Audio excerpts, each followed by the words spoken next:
Welcome all the students in my first session of force and laws of motion।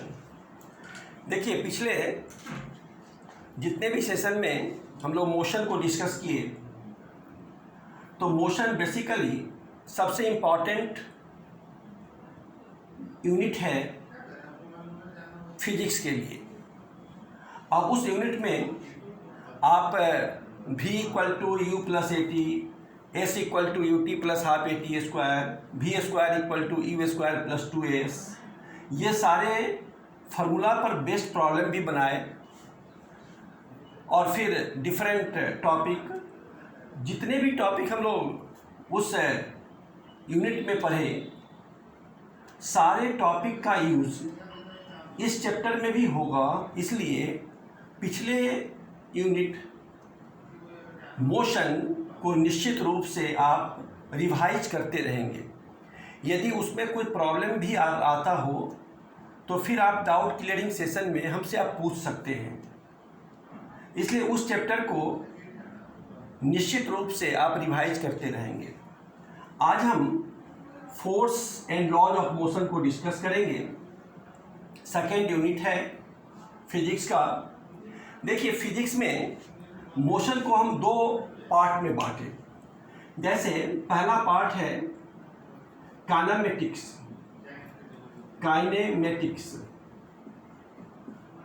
और दूसरा part है kinetics.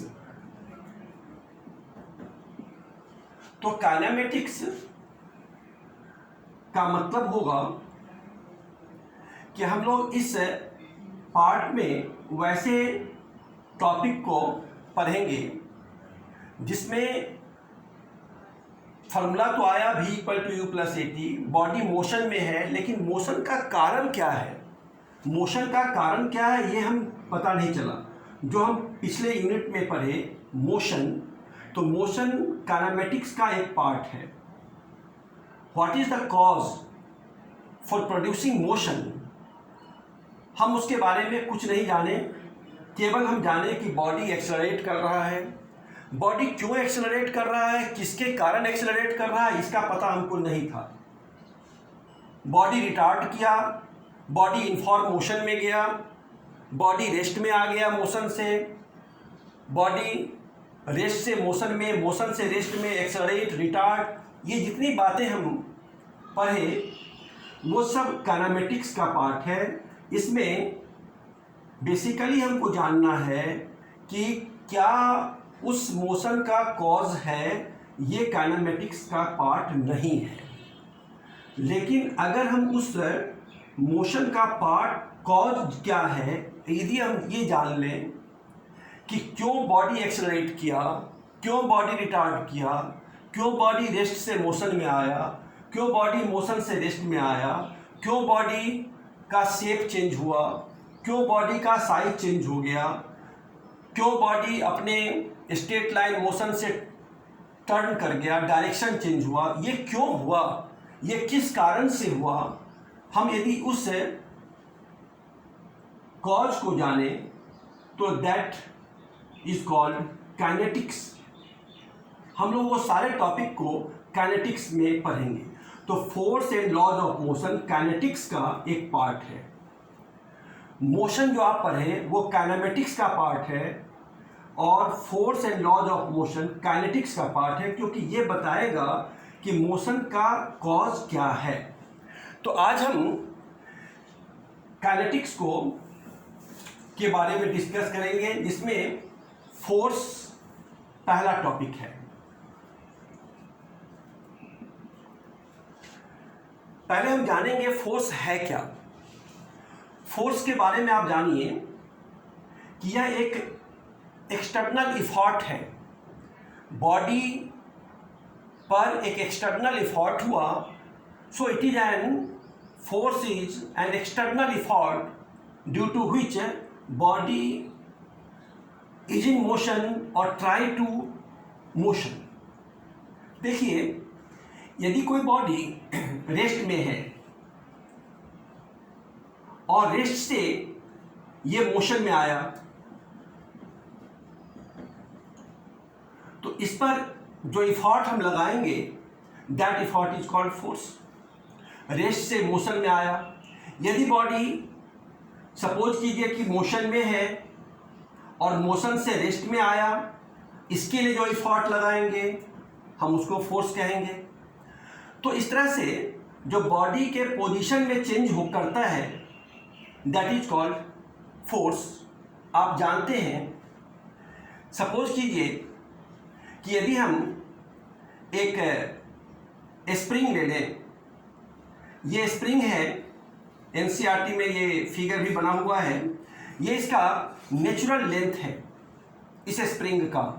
लेकिन यदि हम दोनों डायरेक्शन में फोर्स लगाते हैं, एक इफॉर्ट किए जिसके कारण कि ये स्प्रिंग इलोंगेट कर गया, इस फोर्स के कारण ये इलोंगेट कर गया, तो इलोंगेशन जिस इफॉर्ट के कारण हुआ दैट इज कॉल्ड फोर्स। ये इसके शेप को चेंज कर दिया। फिर यदि हम चाहें इस स्प्रिंग को, यदि अब हम कंप्रेस करना चाहें, तो अब कंप्रेस करने में क्या होगा, तो कंप्रेस करने में फिर इसका शेप चेंज हुआ। तो इस तरह से यदि हम इफॉर्ट करते हैं इस स्प्रिंग को इलोंगेट करने के लिए, इस स्प्रिंग को कंप्रेस करने के लिए, इसके लिए जो इफॉर्ट हम कर रहे हैं that effort is called force. फिर आप देखेंगे यदि हम कहें कि एक बॉल है, रबर बॉल है ये, इस रबर बॉल पर हम फोर्स लगाएं, ये बॉल का शेप चेंज हो जाएगा। तो ये जो इफॉर्ट हुआ इस रबर बॉल के शेप को चेंज करने के लिए that effort is called force. फिर आप जाने कि यदि सपोज कीजिए आप पढ़ चुके हैं सर्कुलर मोशन में बॉडी की नेचुरल टेंडेंसी है स्ट्रेट लाइन मोशन में जाने की, रेक्टिलिनियर मोशन है। अब यदि हम चाहेंगे इस बॉडी को सर्कुलर पाथ पर लाना, तो इसके नेचर के अगेंस्ट काम करना पड़ेगा। तो इसको जैसे ही हम इस पाथ से जैसे ही टर्न करना चाहेंगे उसके लिए एक फोर्स चाहिए। वह जो इफॉर्ट होगा जिस इफॉर्ट से ये स्ट्रेट लाइन मोशन टर्न होकर सर्कुलर मोशन में कन्वर्ट करेगा, उसके लिए जो फोर्स चाहिए that force is called, that effort is called force. तो डायरेक्शन को चेंज करना है। यदि हम डायरेक्शन को चेंज करें, देखिए सर्कुलर मोशन में आपको हम बताएं कि यदि हम ये इस इंस्टेंट ये डायरेक्शन है,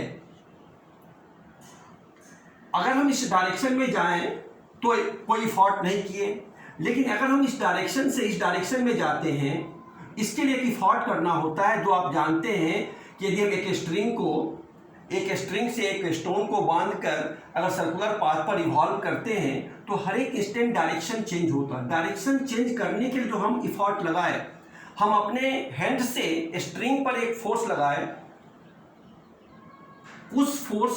उस इफॉर्ट को हम फोर्स कहेंगे, so that body change their direction. तो बॉडी के डायरेक्शन को चेंज करने के लिए जो इफॉर्ट करते हैं that effort is called force. फिर आप देखेंगे कि यदि हम ऐसा करें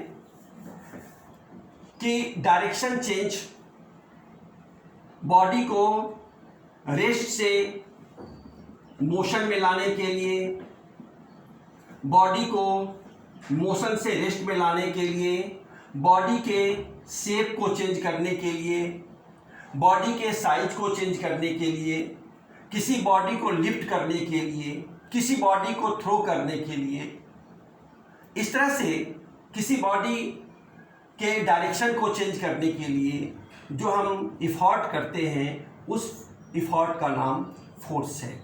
इस तरह से मैथमेटिकल डेरिवेशन हम फिर फोर्स का करेंगे, लेकिन आप जानें कि फोर्स एक फिजिकल क्वांटिटी है, यह एक इफॉर्ट है जिस इफॉर्ट से बॉडी अपने पोजीशन को, साइज को, शेप को चेंज करता है, डायरेक्शन को चेंज करता है, इस एफर्ट का नाम फोर्स है।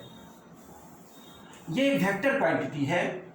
मैथमेटिकल रिलेशन हम Newton second law of motion में बताएंगे, लेकिन अभी आप जानें कि आप जान चुके हैं, पहले ही यूनिट में हम बताए वेक्टर और स्केलर, तो फोर्स बताए थे वेक्टर क्वांटिटी है, इसमें डायरेक्शन होगा। ये फोर्स को डिफाइन हम किए। अब आप नेक्स्ट टॉपिक है बैलेंस्ड फोर्स। ये बैलेंस्ड फोर्स क्या है? देखिए,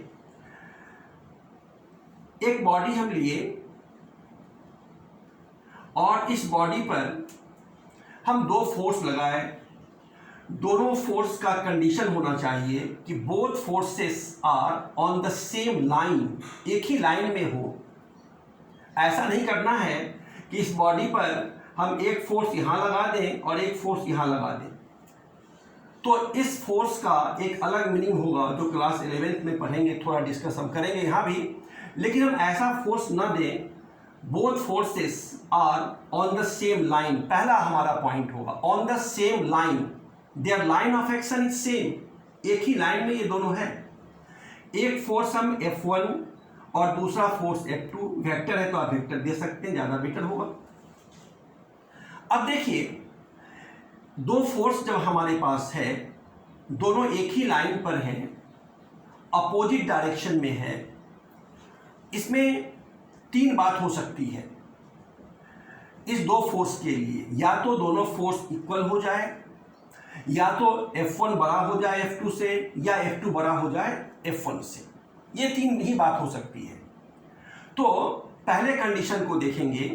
यदि हम कहें कि ये F1 का मैग्नीट्यूड, याद होगा ये वेक्टर है तो हम मॉडुलस लेते हैं मैग्नीट्यूड के लिए, और इस फोर्स F2 का मैग्नीट्यूड इक्वल हो जाए। पहली बात, if both forces are equal in magnitude, मान लेते हैं इसको F कह दिए, तो both forces are equal in magnitude, opposite तो आप देख ही रहे हैं, और दोनों का लाइन ऑफ एक्शन भी एक सेम है। Both forces are equal in magnitude, opposite in direction, and their line of action is same.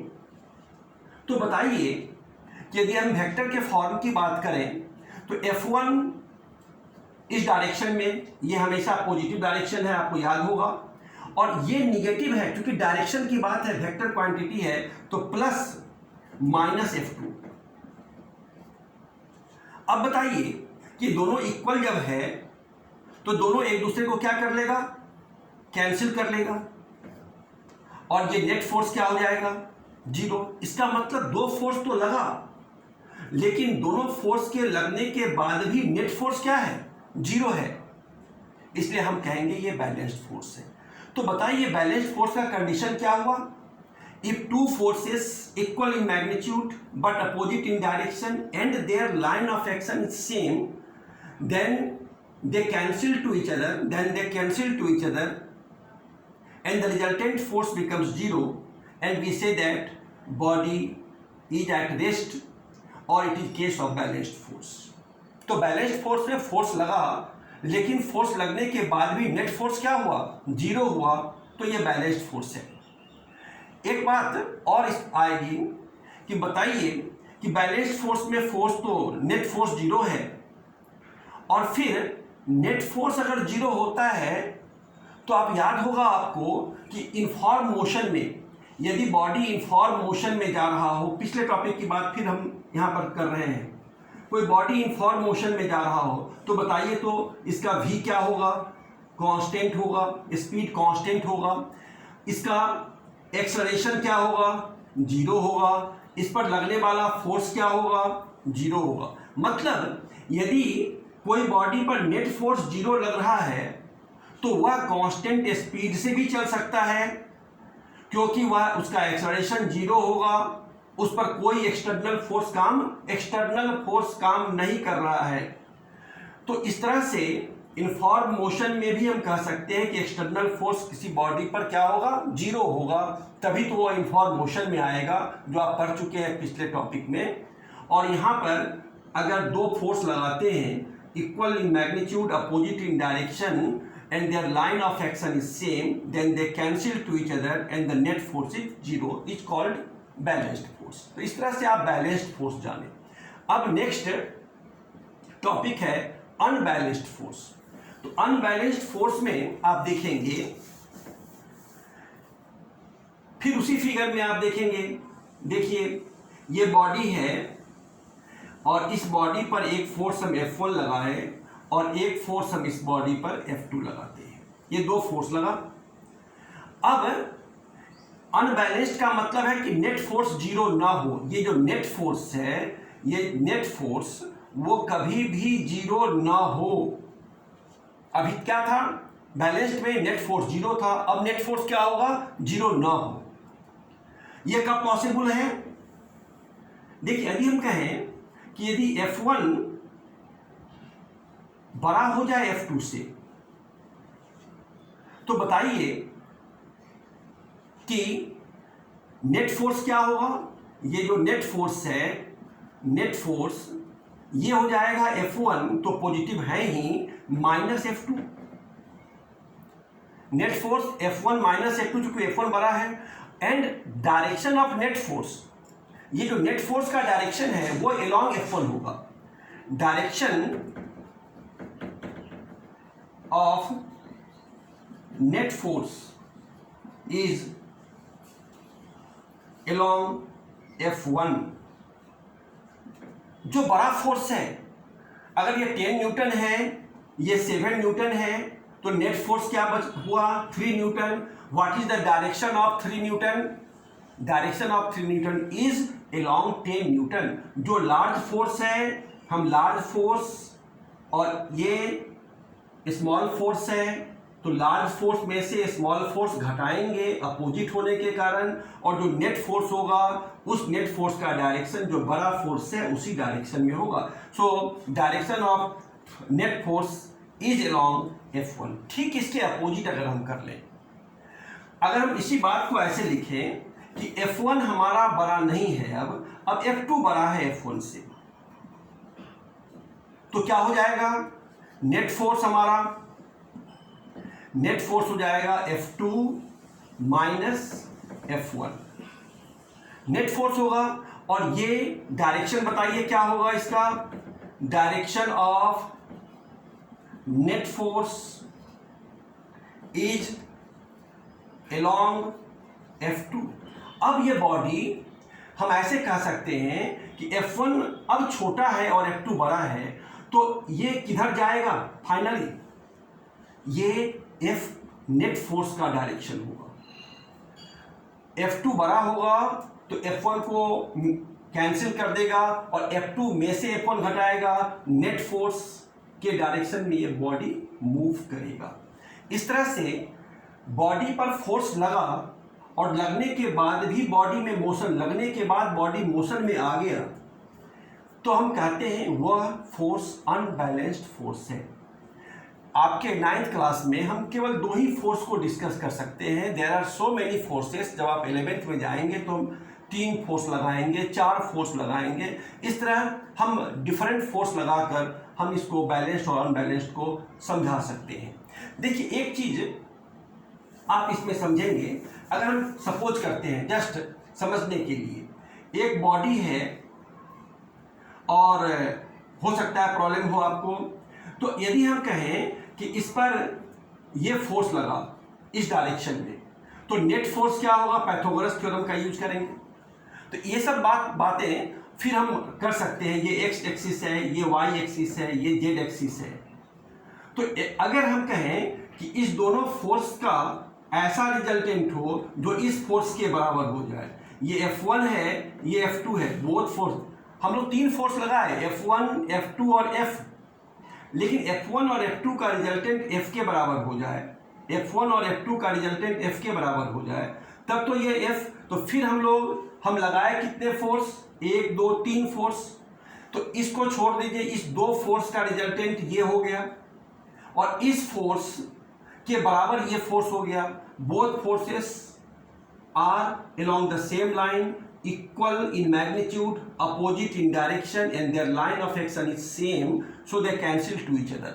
तो इस तरह से और भी बातें हम लोग क्लास 11th में करेंगे। तो इस तरह से ये बैलेंस्ड और अनबैलेंस्ड फोर्स के बारे में आप जानें। अब अनबैलेंस्ड फोर्स और बैलेंस्ड फोर्स में एक एग्जाम्पल एनसीईआरटी में है, बहुत इंपॉर्टेंट एग्जाम्पल है, और वो है कि यदि हम किसी बॉडी को रफ सरफेस पर रखते हैं, रफ सरफेस पर रखें, तो जैसे ही हम रफ सरफेस पर रखते हैं, ये बॉडी को हम रफ सरफेस पर रख दिए,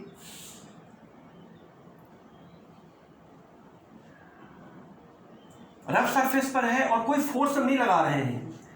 तो जब कोई आप फोर्स नहीं लगाएंगे तो कोई अपोजिंग फोर्स भी डेवलप नहीं होगा, इस बात को ध्यान रखना है। यदि कोई अप्लाइड फोर्स हम नहीं लगाएंगे, यदि कोई if a block is placed on a rough surface, then when there is no any external force applied on body, then there is no any opposing force developed or produced between contact layers. Force लगाना पड़ेगा, कितना भी rough surface पर रखे हो, force जब तक नहीं लगाएंगे फ्रिक्शनल फोर्स डेवलप नहीं करेगा। एक ग्राफ आप समझिए, केवल समझने के लिए बता रहे हैं आपको, आपके बुक में नहीं है, फिर भी आप जाने। ये अगर हम कहें कि अप्लाइड फोर्स है, हम फोर्स ब्लॉक पर लगाए, बॉडी पर लगाए, ये अप्लाइड फोर्स है, और ये वाई एक्सिस में हम फ्रिक्शनल फोर्स, क्लास 8 में भी आप पढ़े होंगे, फ्रिक्शनल फोर्स अपोजिंग फोर्स होता है जो बॉडी और सरफेस के कंटेक्ट लेयर के बीच काम करेगा। तो एक ग्राफ प्लॉट करते हैं अप्लाइड फोर्स और फ्रिक्शनल फोर्स के बीच। तो हम अगर फोर्स 0 रखते हैं, अप्लाइड फोर्स 0, तो फ्रिक्शनल फोर्स भी 0। आप मोशन में भी ग्राफ बहुत सा प्लॉट किए हैं। इसका मतलब क्या हुआ कि अप्लाइड फोर्स हम नहीं लगाएं तो फ्रिक्शनल फोर्स भी 0 हो जाएगा, कोई फ्रिक्शन नहीं। लेकिन जैसे ही अप्लाइड फोर्स लगा है, फ्रिक्शनल फोर्स लगा, और इस तरह से हम अब अप्लाइड फोर्स यहां लगा रहे हैं। देखिए, ये अप्लाइड फोर्स है, ये अप्लाइड फोर्स है, और ये फ्रिक्शनल फोर्स है। इस लाइन के लंबाई को भी ध्यान से देखिएगा, ये अप्लाइड फोर्स है और ये फ्रिक्शनल फोर्स है। फ्रिक्शनल फोर्स पहले से कांटेक्ट लेयर है, जैसे ही अप्लाइड फोर्स लगाएंगे फ्रिक्शनल फोर्स लगेगा, और बॉडी, क्योंकि फ्रिक्शनल फोर्स बड़ा है, अप्लाइड फोर्स छोटा है, इसलिए बॉडी मूव नहीं करेगा। ध्यान देना है कि frictional force is not a driving force. ये फ्रिक्शनल फोर्स कितना भी बड़ा हो जाए, ऐसा नहीं सोचेंगे आप कि ये बॉडी, ये फोर्स बड़ा है तो अभी आप बताए हैं हम कि सर ये बड़ा है और ये छोटा है तो बॉडी बैकवर्ड डायरेक्शन में मूव करने लगेगा। नहीं, फ्रिक्शनल फोर्स कभी भी बॉडी को मूव नहीं करा सकता है, ड्राइविंग फोर्स नहीं है। तो ये अप्लाइड फोर्स, ये फ्रिक्शनल फोर्स है। तो बताइए, बॉडी रेस्ट में होगा, लेकिन जैसे ही हम अप्लाइड फोर्स को बढ़ाते हैं, अब बढ़ा दिए अप्लाइड फोर्स को, फ्रिक्शनल फोर्स भी बढ़ता गया। एक कंडीशन आया, देखिए ध्यान से, जितना अप्लाइड फोर्स उतना फ्रिक्शनल फोर्स। एक फिगर और आपके बुक में एनसीईआरटी में देखेंगे आप ध्यान से, ये अप्लाइड फोर्स तो था ही पहले से, अब हम इतना ही बड़ा, ये फ्रिक्शनल फोर्स था और इतना ही बड़ा हम अप्लाइड फोर्स लगाते हैं। देखिए, दोनों फोर्स अब इक्वल है मैग्नीट्यूड में। फ्रिक्शनल फोर्स तो था ही, अप्लाइड फोर्स को पहले से बड़ा कर दिए हम, तो अब ये दोनों फोर्स इक्वल हो गया, अपोजिट हो गया, और नेट फोर्स क्या हो जाएगा? 0। तो फ्रिक्शनल फोर्स अपोज किया अप्लाइड फोर्स का, इतना अपोज किया जितना आप लगाए उतना अपोज किया, मतलब बॉडी बैलेंस कंडीशन में आ गया। अब हम कहते हैं, ये हम ट्राई कर रहे हैं मोशन में, लेकिन बैलेंस कंडीशन आ गया कि frictional force and applied force both are equal in magnitude but opposite in direction. यहां तक आप देखिए। अब आप जैसे ही, ये तो फ्रिक्शनल फोर्स अपनी जगह है, ये तो बड़ा छोटा नहीं हो रहा है, लेकिन जैसे ही आप फ्रिक्शनल फोर्स, अप्लाइड फोर्स अब बढ़ाते हैं, ध्यान देना है, ये लास्ट फिगर में अप्लाइड फोर्स अब आप बढ़ाए, ये अप्लाइड फोर्स है, पहले से और बड़ा कर दिए, तो फ्रिक्शनल फोर्स तो जितना मैक्सिमम होना चाहिए, ये फ्रिक्शनल फोर्स मैक्सिमम हो गया। अब इसके बाद फ्रिक्शनल फोर्स मैक्सिमम नहीं होगा, बल्कि फ्रिक्शनल फोर्स अब यहाँ पर जैसे ही अप्लाइड फोर्स बढ़ा तो अप्लाइड फोर्स ज़्यादा और फ्रिक्शनल फोर्स, अब फ्रिक्शनल फोर्स नहीं बढ़ सकता है क्योंकि फ्रिक्शनल फोर्स एक अपर लिमिट तक, आप आगे पढ़ेंगे इसको लिमिटिंग फ्रिक्शन कहते हैं, यह फ्रिक्शनल फोर्स मैक्सिमम हो गया, इसलिए फ्रिक्शनल फोर्स नहीं बढ़ेगा। अब पहले क्या हो रहा था, फ्रिक्शनल फोर्स कंपैरेटिवली पहले बढ़ रहा था, अब ये बढ़ते बढ़ते अब मैक्सिमम है, अप्लाइड फोर्स उससे बड़ा हुआ। तो बताइए तो ये बॉडी अगर ये मान लेते हैं 10 न्यूटन है और ये 7 न्यूटन है, तो 10 में से 7 घटाएंगे तो इस तरह से आप बुक में देखिएगा एक छोटा सा एरो है और ये एरो क्या बता रहा है, नेट फोर्स को बता रहा है। मतलब ये 10 न्यूटन और ये 7 न्यूटन, तो 10 माइनस 7 अप्लाइड फोर्स बड़ा, फ्रिक्शनल फोर्स छोटा, अब ये बॉडी मूव करना शुरू होगा। पहले अप्लाइड फोर्स छोटा, फ्रिक्शनल फोर्स, अब बाद में फिर अप्लाइड फोर्स उससे बड़ा, फ्रिक्शनल फोर्स उसके बराबर, अब अप्लाइड फोर्स उससे भी बड़ा, फ्रिक्शनल फोर्स तो अब इससे बड़ा नहीं हो सकता है, नेचर ऑफ कांटेक्ट लेयर पर डिपेंड करता है, इसलिए अप्लाइड फोर्स बड़ा, फ्रिक्शनल फोर्स छोटा, तो नेट फोर्स हम निकाल लिए। इस तरह से हम लोग बैलेंस्ड फोर्स और अनबैलेंस्ड फोर्स को इस फ्रिक्शन के सहारे से भी समझ सकते हैं। तो इस तरह से फोर्स के बारे में आप जाने कि क्या होता है फोर्स, फ्रिक्शन के कंडीशन में भी आप फोर्स को जाने। अब हम लोग लॉज ऑफ मोशन के कंसेप्ट को समझते हैं। सबसे पहले एक फिगर एनसीईआरटी में है, तो सबसे इंपॉर्टेंट फिगर है, अगर समझें आप, गैलीलियो ऑब्जर्वेशन।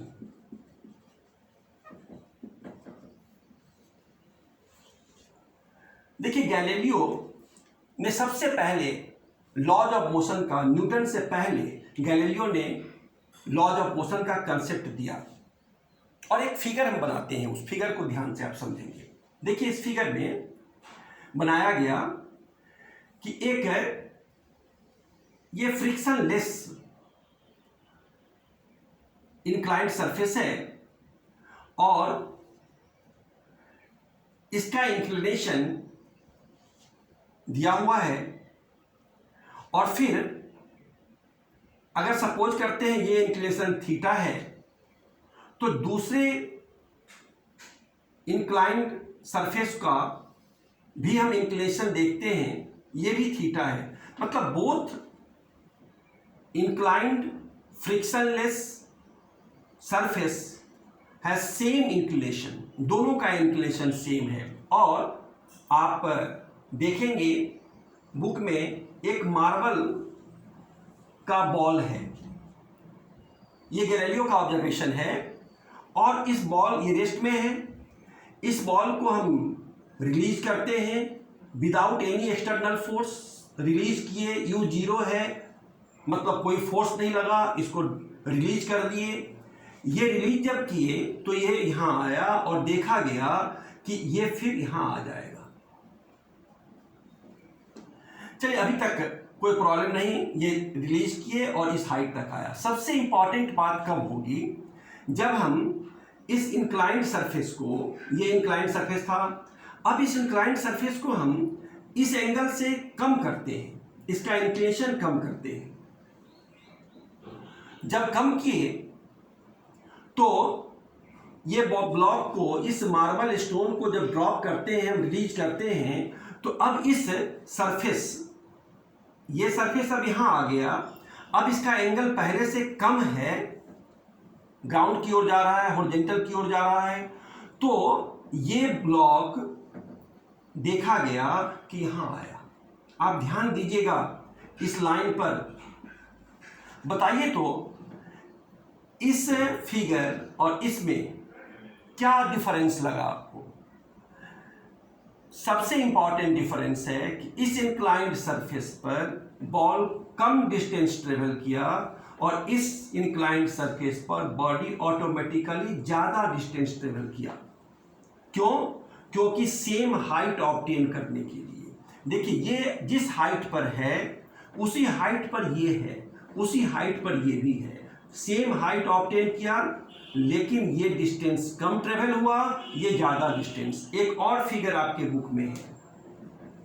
अब और डिस्टेंस को हम कम करते हैं, बॉडी क्या होगा, ये बॉडी इस हाइट को ऑब्टेन करने के लिए यहाँ आ जाएगा। बताइए तो अब बॉडी की टेंडेंसी क्या है, इस ब्लॉक पर, इस सरफेस पर सेम सरफेस है, इसका 3 अलग अलग कंडीशन हम दिखा रहे हैं। पहले कंडीशन में कम डिस्टेंस सेम हाइट, दूसरे कंडीशन में ज़्यादा डिस्टेंस सेम हाइट, तीसरे कंडीशन में और ज़्यादा डिस्टेंस सेम हाइट। तो बताइए कि बॉडी की टेंडेंसी क्या हो रही है कि हम उस हाइट को ऑब्टेन करें जिस हाइट से हमको रिलीज किया गया। तो ये लास्ट कंक्लूजन आप समझिए कि यदि हम इस इंक्लाइंड सरफेस को हॉरिजॉन्टल कर दें, अब इसको हम हॉरिजॉन्टल कर दें, यहाँ पर थीटा क्या हो गया 0। पहले तो ये इंक्लिनेशन घट रहा था लेकिन अब वो 0 हो गया, इसको हम यहाँ ला दिए। तो बताइए कि जब बॉडी यहाँ आ जाएगा, जब बॉडी यहाँ आएगा, इस सरफेस पर आएगा, तो क्या चाहेगा, उसी हाइट को ऑब्टेन करना, और हाइट तो है नहीं, तो बॉडी रेगुलरली इनफॉर्मली उस हाइट को ऑब्टेन करने के लिए बिना रुके वो आगे बढ़ेगा। क्योंकि वो चाह रहा है, नेचुरल टेंडेंसी है कि वो चाह रहा है उस हाइट को ऑब्टेन करना। तो गैलीलियो का ऑब्जर्वेशन हुआ कि उस हाइट को ऑब्टेन करने में अब हाइट है नहीं, तो वह बॉडी इनफॉर्मली आगे बढ़ता जाएगा और फिर वो रुकेगा नहीं। ये आइडियल कंडीशन है, ऐसा होता नहीं है क्योंकि आइडियल सिचुएशन में फ्रिक्शनलेस सरफेस नहीं हो सकता है।